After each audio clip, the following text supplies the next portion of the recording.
경제 구성원의 고용과 삶의 질에 큰 영향을 주고 있는 반월 시화공단이 예전과 같은 성장과 활력을 보이지 못하고 있다는 평가입니다.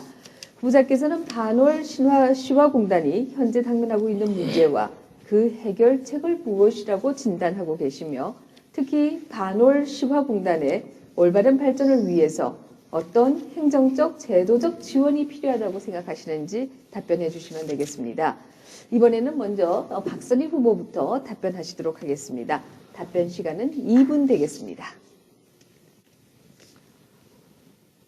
우선 시와 반월 산업단지 문제, 오래전부터 많이 고민하고 있었습니다. 그 부분은 아주 오래되었기 때문에 국가 예산으로 지원을 받아서 인프라를 다시 구축하고 또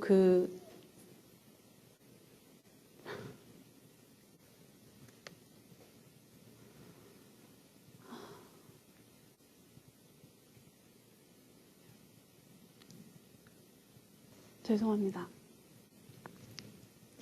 네, 박선희 후보의 답변 들으셨고요. 이번에는 전해철 후보께서 답변하시면 되겠습니다. 시간은 역시 2분이 되겠습니다. 네, 반월 시야 산업단지 중요합니다. 스마트 허브라고 죄송합니다. 이야기하고 있죠. 얼마 전에 이제 한 2년 전에 고도화를 시범단지로 지정을 받았습니다. 그런데 진전이 되고 있지 않습니다. 그것이 이제 문제인데요.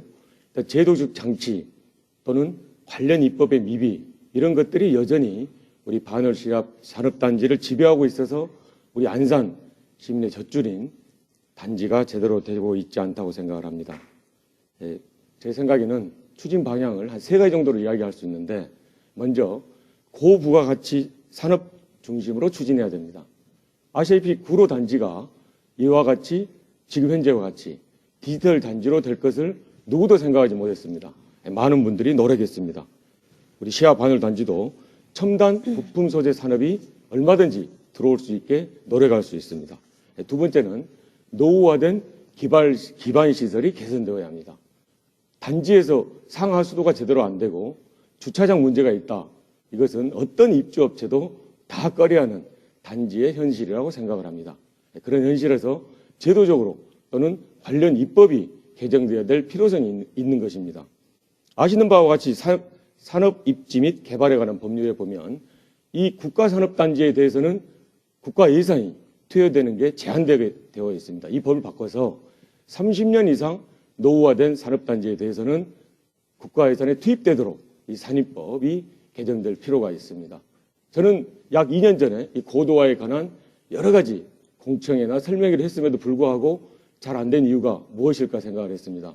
무엇보다도 중앙 부처에 대한 좀 더 적극적인 노력, 그리고 관련 입법에 대한 확실한 개정의 열의, 이런 것들이 필요하다고 생각합니다. 저는 그런 부분에 대해서 준비되어 있고 우리 시민들에게 걱정하는 것을 해결할 수 있다고 생각을 하고 있습니다.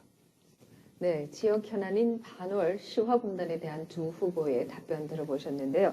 이번에 드릴 공통 질문은 한미 FTA에 관한 것입니다. 질문은 이렇습니다. 작년에 논란 속에 국회를 통과한 한미 FTA 비준안이 올해 3월 15일에 발효가 되었습니다. 하지만 한미 FTA가 우리 경제에 미치는 효과에 대해서는 평가가 갈리면서 현행대로 유지하자는 의견, 그리고 재협상을 하자는 의견, 그리고 폐지하자는 의견이 각각 제기되고 있습니다. 이에 대해 후보께서는 어떻게 생각하고 계시는지 답변해 주시면 되겠습니다. 이번에는 전해철 후보부터 시작하겠습니다. 전해철 후보 2분 드리겠습니다. 네, 결론부터 말씀드리면 현 정부의 FTA는 반대합니다. 그렇지만 FTA 자체는 찬성합니다. 그것은 이 FTA가 우리 국익에도 상당 부분 맞을 수 있고, 또 그런 FTA는 앞으로 발전되고 나아가야 된다고 생각을 하기 때문입니다. 아시다시피 지난 참여정부 때 이 FTA 체결 과정에 대한 절차를 만들기 위해서 규정을 제정했습니다. 그 절차의 가장 중요한 핵심 내용은 투명해야 된다는 것입니다.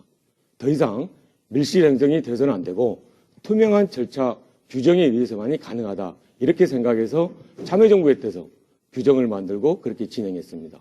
다음에 중요한 것은 국익입니다. 이 FTA도 기본적으로 국가와 국가 간의 협정 내지 협약입니다. 그런 협약을 체결할 때는 어느 부분은 양보하고 어느 부분은 얻는다고 하더라도 전체적으로 국익을 보아서 판단해야 된다고 생각합니다.